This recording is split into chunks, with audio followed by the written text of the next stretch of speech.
تو اعلیٰ حضرت نے کہا کہ اگر تمہاری کیفیت یہی ہے کہ حضور کی محبت میں تم دل جل آ رہے ہو، تڑپ رہے ہو، تب تو تم ولی ہو، میں تیرا ہاتھ چوم لیتا ہوں۔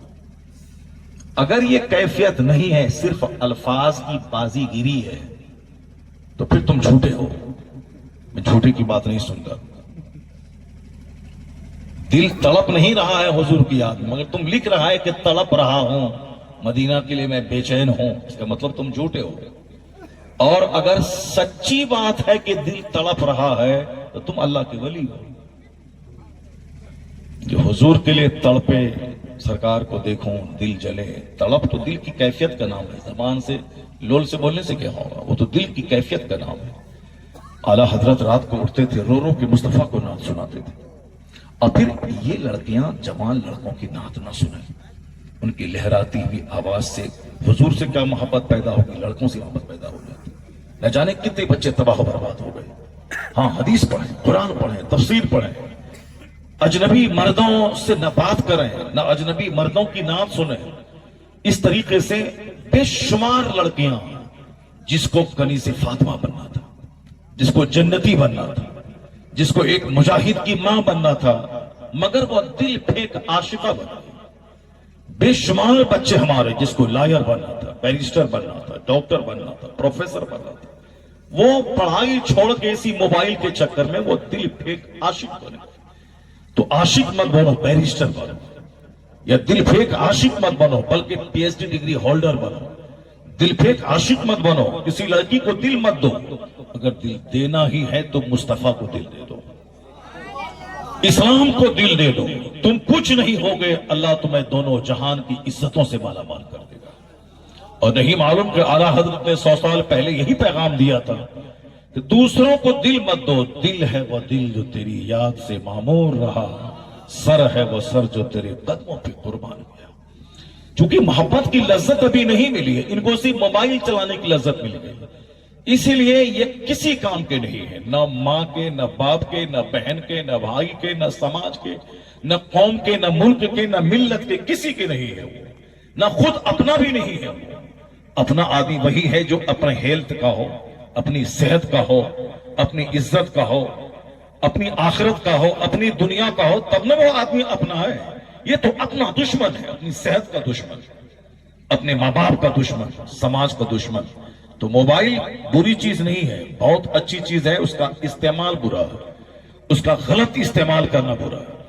اس لیے اپنے سے سوشل میڈیا کا اتنا ہی استعمال کریں جیسے کہ لیٹرن روم میں جانا ضروری ہے۔ اگر کوئی نہیں جائے گا تو سر پھٹ جائے گا، وہ مر جائے گا۔ اگر کوئی لیٹرن روم میں 24 گھنٹے رہے گا، وہ تباہ و برباد ہو جائے گا۔ تو اس روم میں جانا ضروری ہے، حمام میں جانا ضروری ہے، کھانا ضروری ہے، لیکن کوئی 24 گھنٹے کھاتا رہے تو پیٹ پھٹ جائے گا، اس کا مرنا ضروری ہے اس کے لیے۔ تو ضرورتاً کھانا کھائے، ضرورتاً واش روم جائے۔ واش روم 24 گھنٹہ رہنے کی چیز نہیں ہے، 24 گھنٹہ کھانے کی چیز نہیں ہے وہ، بلکہ ضرورتاً کھانا کھائے، ضرورتاً واش روم جائے، ضرورتاً سوئے۔ ہمیشہ سونے والا پاگل ہو جائے گا، اس کی عقل زائل ہو جائے گا۔ اس لیے 6 سے لے کے 8 گھنٹے تک ہی سوئے، زیادہ نہیں۔ اور اگر زیادہ دنیا میں ہائی کام کرنا ہے، ماں باپ کے لیے، سماج کے لیے، ملک کے لیے، ملت کے لیے، اپنے وجود سے سماج کا نام روشن کرنا ہے، ماں باپ اور خاندان کا نام روشن کرنا ہے، تو صرف 4 گھنٹے سوئے۔ اعلیٰ حضرت رضی اللہ تعالیٰ عنہ صرف 2 گھنٹے سوتے تھے، صرف 2 گھنٹے سوتے تھے، باقی 22 گھنٹے ضرورت سے فارغ ہونے کے بعد، فرائض و واجبات سے فارغ ہونے کے بعد صرف اسلام کی خدمت میں سارا وقت لگا دیا۔